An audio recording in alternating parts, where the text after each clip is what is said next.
Alrighty. Good morning, and thank you everyone for attending our DURB board meeting.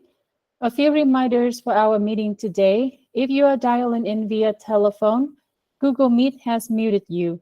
If you need to speak to the group, please press *6 on your phone to unmute and mute. We kindly ask that only those who are speaking to the group unmute the device via Google Meet. For the DURB board member, please preserve your question until the end of the presentation or ask in the Google Meet chat. For public comment, if you would like to provide public comment, a COI must be on file. Please send an email to medicaidpharmacy@utah.gov. Attendees that are not member of the DURB board, please enter your contact information in the Google Meet chat or send an email to medicaidpharmacy@utah.gov. Please use the chat on the right if needed. Please provide normative feedback after the meeting to help us improve our process moving forward. Thank you. And I don't see Dr. Eric Cannon is attending today at the moment, so I will chair until Dr. Cannon join our meeting. The first item on the agenda will be the review and approve of minute. Yes, Kuma? So do you want to deal with approving the draft of the minutes? Yes, do I have a motion to approve the draft of the minute? Did you make a motion to approve it, Kuma? Yes, that's the motion. Thank you. The draft minutes. Thank you. Do I have a second? Second. Thank you. All in favor? Aye. Aye.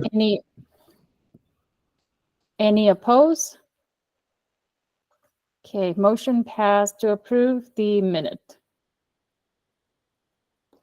And the next item is the annual training from Tony Patterson, our Assistant Attorney General. Thank you, Noon. This training is required by Utah law. I believe the primary purpose of it is to remind all public bodies that all state business must be done before the public. So with that purpose, we will jump in and cover the primary portions of the act as a reminder to those that have served on the board and as a refresher.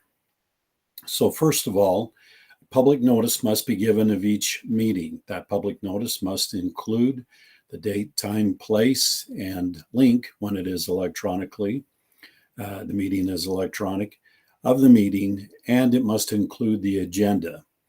The agenda is the controlling document for the board, for its meeting, for its discussion, and for decisions. Any items that are not included on the agenda may be discussed, but the board may not take action upon any of those items. It should be remembered that a meeting is any time there is a number of the board that have gathered, such as a quorum. There have been some discussion about whether or not that could occur without a quorum, but the statutory definition requires a quorum where the board or public body is acting or discussing upon a matter or receiving public comment. In light of that, it should always be remembered that when it comes to public comment, that we need to make sure that everyone has that fair opportunity, because all public comments are made part of the record, which must be provided on the Utah Public website.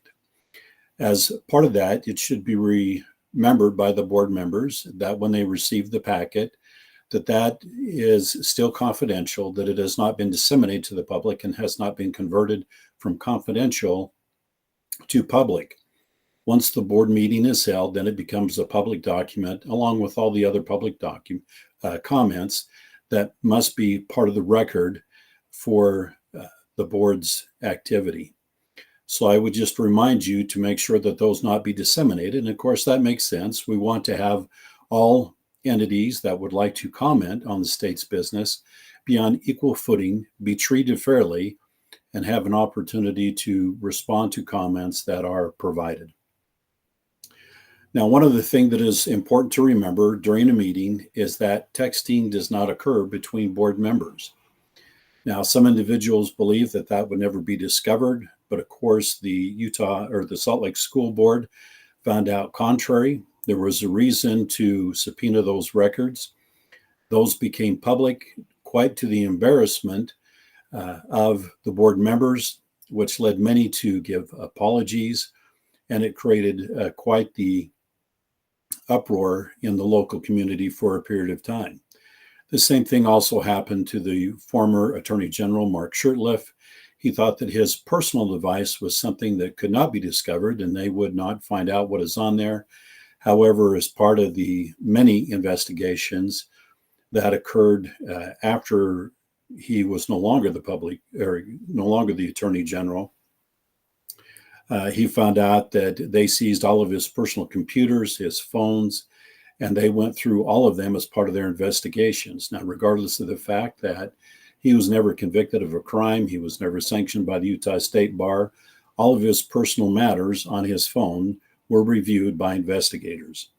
So just remember that texting is not done in public, that all public comments should be shared with all board members during a board meeting.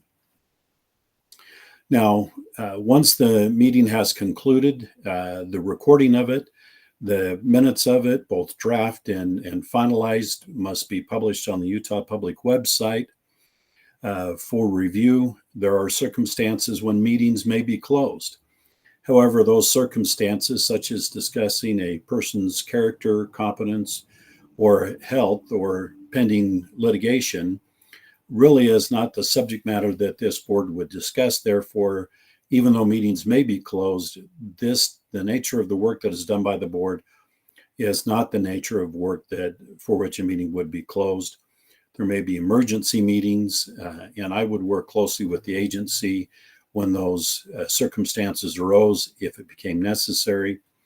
The important thing to remember is that even though there have not been any criminal charges filed yet in the state of Utah against an individual or public body for violating the Open and Public Meetings Act, there is the potential to be charged with a Class B misdemeanor. I believe this is a message from the Utah State Legislature that they do want to take seriously that the state's business be conducted in public rather than behind closed doors. So with that, I would thank you for your attention today and ask if any of you have any questions about the Open and Public Meeting Act, but please do not feel obligated to ask a question, as I likely will be back next year to review these concepts again. So are there any questions that you may have? Yes, Kumar. My question relates to, are there any punitive damages that can be claimed as a result of not faithfully following the compliance? No. The Act provides two primary different avenues of relief. One is the Class B misdemeanor or criminal charges against the body or individual members that violate the Open and Public Meeting Act. The other one is one that actually has been acted upon by Utah courts. And that is what they will do is if the act has not been filed, if there's not been proper notice, if the agenda was not properly documented, et cetera, what the court will do is set aside the decision and will force the public body to go back and to redo or do over again and discuss it again, to review it again, to give everyone an opportunity to provide their input and then make a decision at that point. So the primary remedy that has been enforced on multiple occasions in the state is for the entire body to redo the work that has been done. Thank you. Good question. Thank you. Any other questions? Okay. Well, thank you very much for your service. And Noon, I'll turn it back over to you. Thank you very much, Tony. With that, we are moving on to the next agenda item is the sickle cell disease presentation by the DRC. All right, thank you, Noon. Good morning, everyone. Hopefully you can see the slides. Today, I will discuss gaps in sickle cell disease care for patients in Utah based on healthcare professional interviews and comparison with existing sickle cell disease programs in other states. This presentation complements the July presentation on potential barriers to medication therapy. Sickle cell disease, abbreviated SCD, is gaining recognition as a pressing health concern at the national and state level due to unmet patient needs, potentially due to healthcare inequities. For example, despite SCD having a higher prevalence in the US compared to cystic fibrosis or hemophilia, individuals with SCD who are predominantly of African American or Hispanic heritage experience less access to specialty care.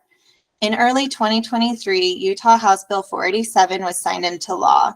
The goal of this law is to develop recommendations for improving all aspects of SCD management, including the screening, surveillance, monitoring, diagnosis, and treatment. The exact SCD prevalence in the US is unknown because no data registry encompassing all 50 states exists. Utah does not currently have an SCD data registry. According to data from the National Newborn Screening Information System from 2005 to 2007 and the 2008 US Census, individuals living with SCD are concentrated in the southern and eastern US, with the highest density in Florida and New York. Although this data is older, it provides the last estimated SCD prevalence in Utah, which was estimated to be 82. Although a Utah SCD data registry currently does not exist, a rough estimate of the state's SCD prevalence can be independently derived using the CDC's reported prevalence rates in African American and Hispanic peoples and the 2022 U.S. Census Bureau data for Utah. Considering this, about 148 African American and 31 Hispanic peoples may have SCD in Utah. Nonetheless, Utah may have a lower SCD prevalence or SCD population than this rough estimate, given that patients may move out of Utah to mitigate the increased risk of experiencing symptom exacerbations, primarily vaso-occlusive crisis, at higher elevations. Notably, newborn screening for SCD is universally conducted across all 50 states, including Utah, and may aid in determining the state SCD prevalence. Over the past several years, the positive screenings for SCD are extremely low, especially compared to other states. The CDC manages the Sickle Cell Data Collection Program, which gathers state-level multi-source health information on individuals with SCD to analyze the demography and geography of the patient population to ascertain the long-term treatment, diagnosis, and accessibility patterns of affected individuals within the U.S. Currently, there are 11 participating states in this program, representing only about 36% of the American population with SCD. Utah is not among the participating SCDC states and does not currently have an SCD surveillance system. This table shows a simplified overview of the framework for implementing a statewide SCD surveillance system as developed by the CDC in collaboration with participating SCDC states. To gain insight into the clinical practice of managing SCD within Utah, we interviewed healthcare professionals affiliated with the hematology clinic at University of Utah Sugar House Health Center or Utah Center for Bleeding and Clotting Disorders at Intermountain Primary Children's Hospital. Approximately 45 pediatric patients with SCD are currently being treated at Primary Children's Hospital, and there have been around 3 positive screens for SCD in the past year at this institution.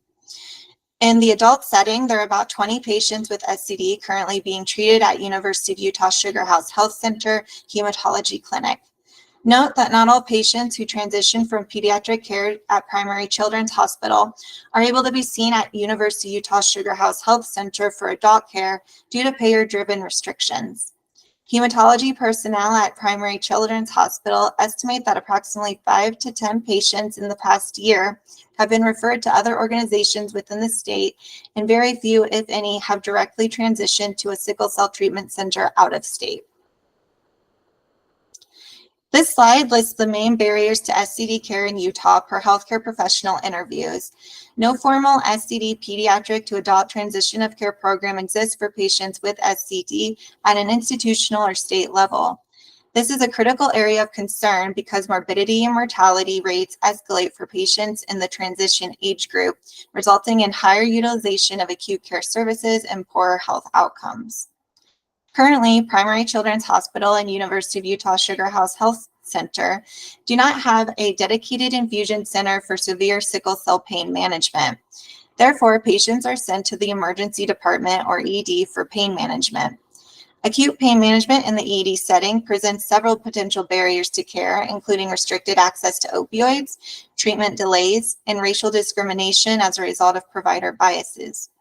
Additionally, because the healthcare system is not integrated, allowing for an exchange of information across services, it is difficult for ED providers and hematologists to provide care for patients in these scenarios. Currently in Utah, resources and support for patients with SCD and their families are very limited. We are aware of only the 2 specialty centers for SCD, University of Utah Sugar House Health Center for adults and Primary Children's Hospital for pediatric patients. Thus, patients, especially those who are located outside of Salt Lake City, may seek care at non-specialized centers, which may not have the resources and/or clinical expertise required to manage patients with SCD. This slide outlines the 6 core elements of healthcare transition from GOT transition for a structured transition process from pediatric to adult care. Notably, the 6 core elements for healthcare transition remain consistent across settings, but the approach can be tailored to various practice settings and subspecialties. Of note, some SCD centers in other states provide programs dedicated to helping pediatric patients transition to adult services to maximize continuity of care and to help overcome transition-related barriers. To supplement the information obtained in the interviews about potential barriers to SCD care, we also reviewed more generalized barriers identified in published literature. Barriers to care identified from interviews were generally consistent with the barriers identified in the published literature, albeit published literature provided additional insight on patient perceptions regarding SCD care. Patient-reported potential barriers to care included inadequate insurance coverage, transportation issues, poor care coordination, difficulties finding a knowledgeable provider and treating SCD or locating community support groups, and provider mistrust.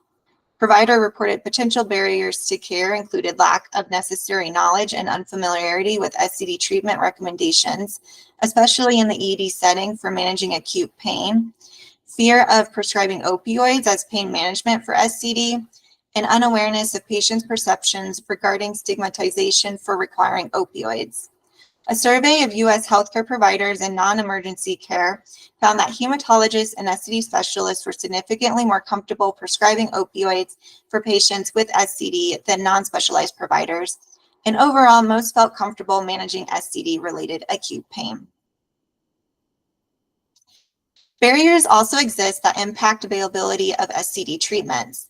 Adults of African heritage, who are most likely to have a compatible blood type match with SCD recipients, experience barriers to donating blood that could be used for chronic red cell transfusion, which is a guideline recommended treatment for stroke prevention in patients with SCD. Barriers to donating blood identified by adults of African heritage included lack of trust in the healthcare system, sociocultural beliefs, limited knowledge about the importance of blood compatibility for people with SCD, and deferral criteria related to low hemoglobin levels. Utah currently lacks any established programs for surveillance of SCD aside from universal newborn screening for sickle cell status. To help improve care to patients with SCD in Utah and in fulfillment of Utah House Bill 487's provisions, we propose several ideas for consideration based on the current gaps in the management of SCD. Consider developing a sickle cell task force consisting of, but not limited to, hematologists, someone with SCD, or a caregiver to a person with SCD, members of community-based organizations with experience in managing patients with SCD, and a healthcare institution representative to develop a statewide surveillance system. A statewide sickle cell registry for disease surveillance may be especially beneficial for monitoring patients during the transitioning period from pediatric to adult care, and may possibly help improve services at emergency room departments if providers have access to patient diagnosis in the registry. Also consider raising awareness of SCD in the state by developing a statewide public campaign to engage the community, healthcare providers, and other relevant entities about implementing healthcare provider educational sessions on best medical practices for patients with SCD. Additionally, recommendations for consideration include ensuring that infants with SCD identified by newborn screening have appropriate follow-up care coordination and are offered resources upon diagnosis. Upon understanding the prevalence of SCD in Utah and identifying the required resources to support a statewide approach to implementing the infrastructure needed for SCD programs and services, Utah may consider developing a strategic state plan that outlines the projected milestones over the next several years. In summary, according to literature, on a national level, comprehensive care for SCD has been inadequate and can be partially attributed to healthcare inequities. Thus, strategic policy interventions are warranted to address the unmet needs of the SCD patient population. There are several barriers to care for patients with SCD. Through interviews with SCD specialists in Utah, we are informed that the main barriers include a lack of an SCD pediatric to adult transition of care program, no SCD-specific acute pain management facility, and limited resources in few specialized SCD centers for adult care. Additionally, more generalized barriers to adequate SCD care reported in published literature include insurance coverage issues, disease or racial stigma, lack of provider expertise or knowledge, and negative provider or patient attitudes. Despite the historically small SCD population living in Utah, demographics continue to change, with Hispanic and Black populations expected to increase in the future. Therefore, infrastructure for SCD care will become increasingly necessary. Thank you for your time and attention, and please let me know if you have any questions. Thank you, Dr. Lulo. Does the board have anything we'd like to discuss or question for Dr. Lulo?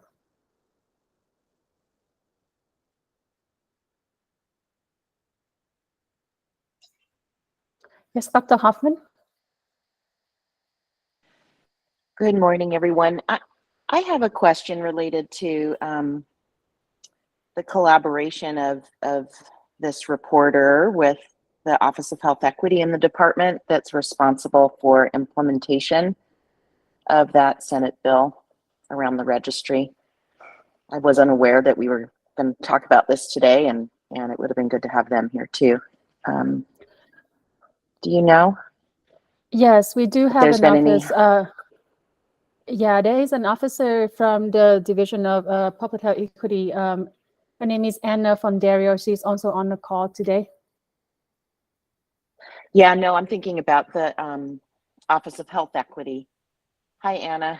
I'm just trying to make sure our teams are all connected. Yes, they are. I am working with Vaughn and Brittany. Okay. And so we've been coordinating internally, looking at the different data surveillance systems that we have. And then we're also coordinating with Medicaid. So we do have a group that meets regularly. Perfect. Thank you.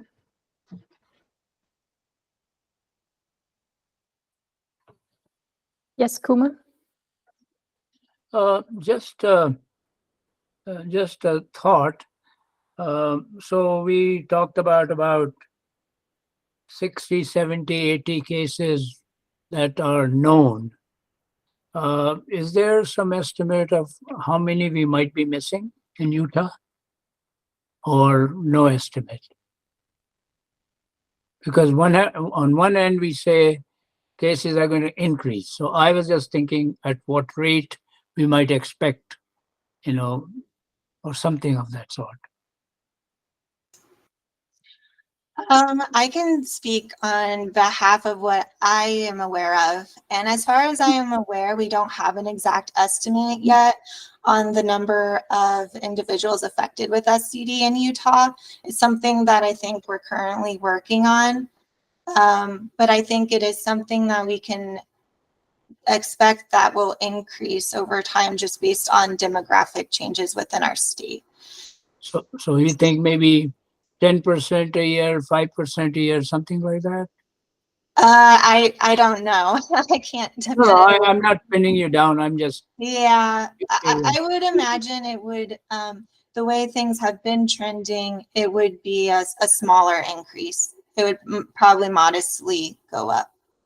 And what about others who live in Utah? It's like less than 1% or something.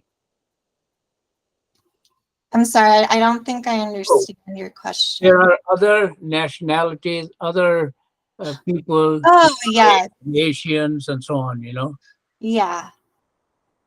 They don't have this problem, right? Or we don't know. That I'm not 100% positive on. I know it is more predominant in African American and Hispanic peoples, not to say that it couldn't occur in somebody of another ethnicity or race. Yeah. And I But was see because what I was thinking was there are a lot more marriages, you know, cross culture and so on and so forth. So can that, you know, be so-called transmitted or show up in other groups as well, you know? yeah, I think it's possible, but I think that would be really rare. Because it is a genetic, Thank you. yeah, you're welcome. Dr. Weinstein, you have a question? Thank you. First of all, I want to commend everybody and thank you for the work done on this. It is, I think, an important multidisciplinary effort. I'm particularly interested to know, because of the stigmatization and bias and the points raised in the presentation and also in the extensive report about barriers and some of the complexities around opioid therapy. I haven't had the opportunity to take care of these patients here in Utah, but I had a lot of experience in my early career in New York, and we know that these patients have acute pain, but some of them go on to have chronic pain. And I'm wondering if in the development of the program, you have some consultation for pain management, again, given the complexities around access and particularly with our dynamic rules and regulations about opioid therapy. I guess my main concern is, you know, for support to those frontline hematologists and pediatric SCD experts who may not be as comfortable with the chronic aspects. I know they have more comfort with acute pain management, giving short-term opioid therapy, but some of those chronic patients might pose more challenges. I think there was a question in there. Thank you. That was a great point, Dr. Weinstein.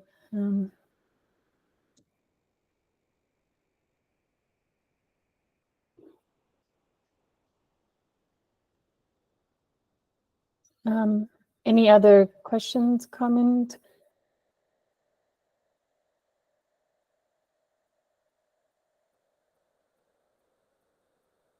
Okay.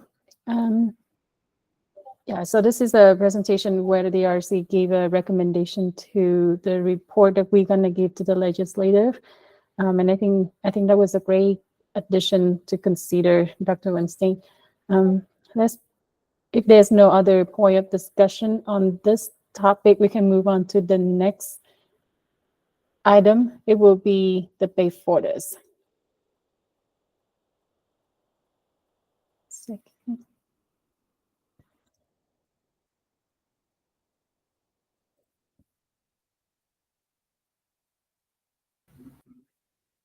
Do we need a motion? I'm sorry. Oh, thank you for that. We don't need a motion for okay. this. Yep, Thank you. thank you.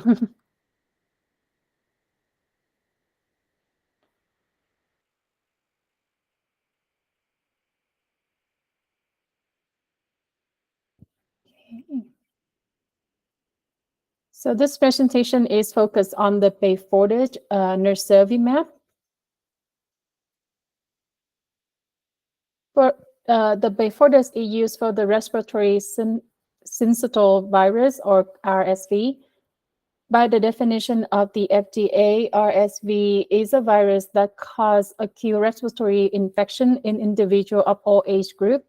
While most infants and young children experience mild cold-like symptoms, some infants, especially with their first infections, develop lower respiratory tract disease, such as pneumonia and bronchiolitis. Is a swelling of the small airway passage in the lungs that often leads to the emergency department of physician office visit. Premature infants and those with chronic lung disease or prematurity or significant congenital heart disease are at highest risk for severe RSV disease. Approximately 1% to 3% of children under 12 months of age in the United States are hospitalized each year due to RSV, according to the American Academy of Pediatrics. In most parts of the U.S., RSV circulation is seasonal, typically starting during the fall and peaking in the winter. It is transmitted from person to person through close contact with someone who is infected. The Beyfortus is indicated to use for the prevention of RSV in neonates and infants born during or entering the first RSV season. It's also indicated for children up to 24 months of age who remain vulnerable to severe RSV disease through their second RSV season. For mechanism of action, it is a monoclonal antibody product that is a passive immunization. It was approved on July 17 of 2023 by the FDA through the fast track approval. The Beyfortus provide a long-lasting protection from RSV, with the protection expected to last at least 5 months. It's about the length of the typical RSV season. It has demonstrated reducing the risk of severe RSV disease by about 80%. For doses and administration, for neonate and infant who entering their first RSV season, it's recommended to administer Beyfortus one prior to the start of the RSV season, giving by the IM injection per weight. So if the child is less than 5 kilograms, it will be 50 milligram one IM injection, and if it's 5 kilograms or greater, it will be 100 milligram by an IM injection. For children up to 24 months of age who entering the second RSV season, is only indicated for children who remain at increasing risk for severe RSV disease, be giving a single 200 milligram dose IM. The contraindication for the Beyfortus is in any children who has history of serious hypersensitivity reaction, including anaphylaxis or any of the Beyfortus excipient. They carry some warning and precautions of hypersensitivity, including anaphylaxis, only used in individual with clinical significant bleeding disorder is a warning to be used Beyfortus in an individual. Sorry, I apologize for that. An individual with clinical significant bleeding disorder. As with any other IM injection, Beyfortus should be given with caution to infant and children with thrombocytopenia, any coagulation disorder, or any individual on anticoagulation therapy. Per the AAP recommendation, the AAP suggests following the CDC general best practice guideline for immunization, would recommend that the vaccination should be deferred for the person with moderate or severe acute illness. Similar to routine childhood vaccine, mild illness, which are without fever, should not be used for any reason to delay the administration of Beyfortus. There is some recommendation for the use of Beyfortus and Synagis. The American Academy of Pediatrics recommend the Beyfortus for all infants younger than 8 months born during or entering their first RSV season. They recommend it for infants and children aged 8 through 19 months who are at increasing risk of severe RSV disease entering their second RSV season. including those recommended by the AAP to receive Synagis.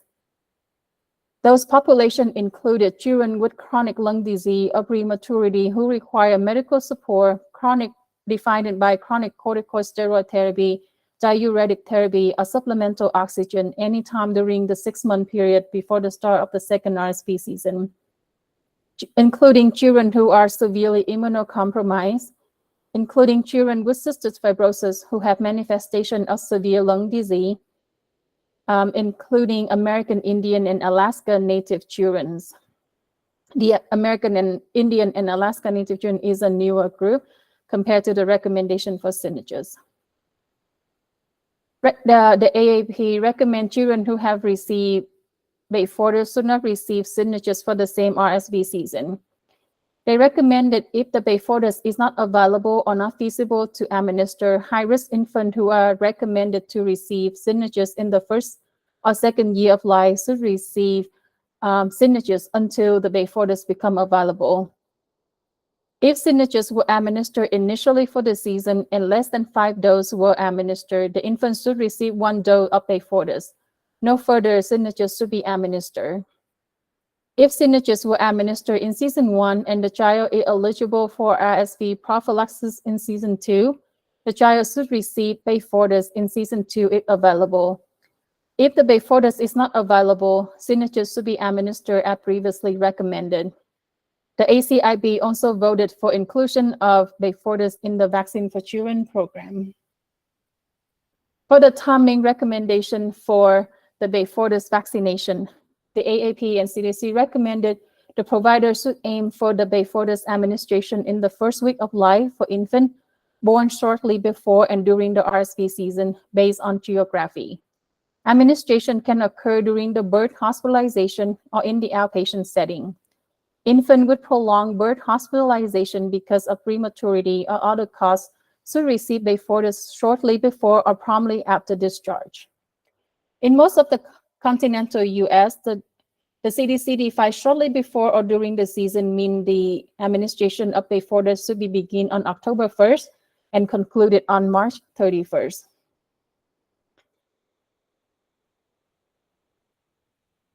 The Beyfortus should be administered shortly before the start of the RSV season for infants younger than 8 months. Beyfortus should be administered shortly before the start of the RSV season for infants and children A through 19 months of age who are increasing risk as an increased risk for severe RSV disease.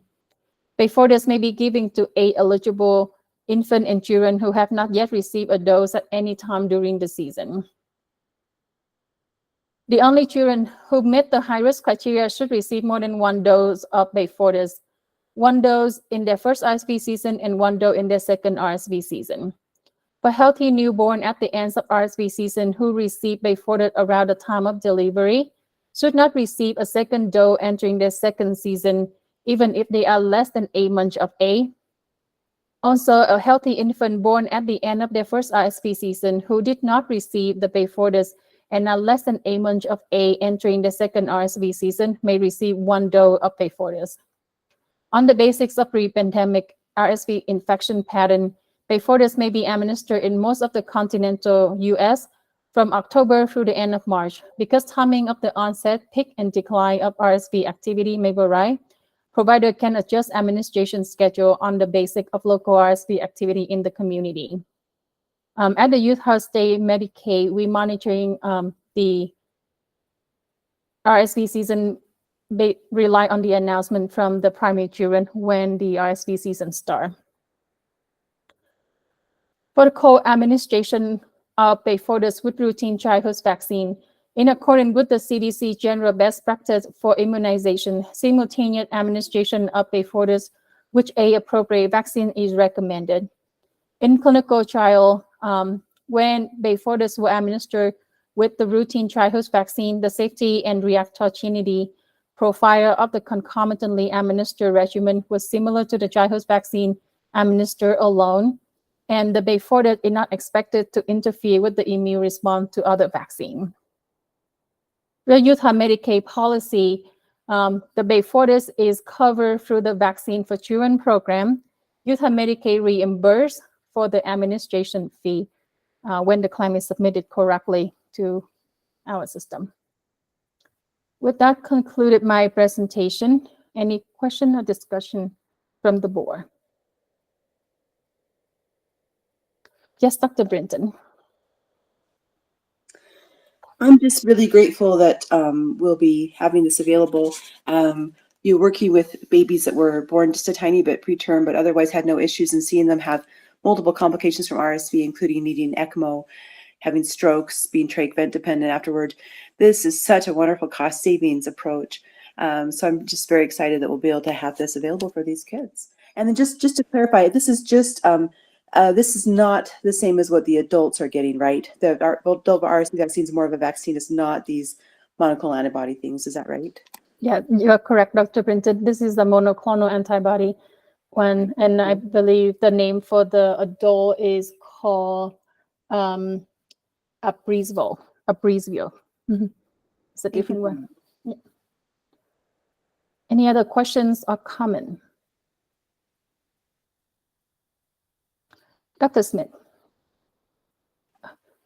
So are we going to have prior authorization criteria to go through for this or not? And then my other question is this going to replace Synagis or be available along with Synagis? Yes, we don't have the PA for this, as it is an open coverage for eligible patient. So the provider and the pharmacy who enroll in the VFC program can bill the supply through the VFC program, and we will reimburse for the administration fee. So there's no PA required on this pay for this. Also, it will be available together with the Synagis. The Synagis, however, the Synagis require PA. Thank you. Any other questions or comments?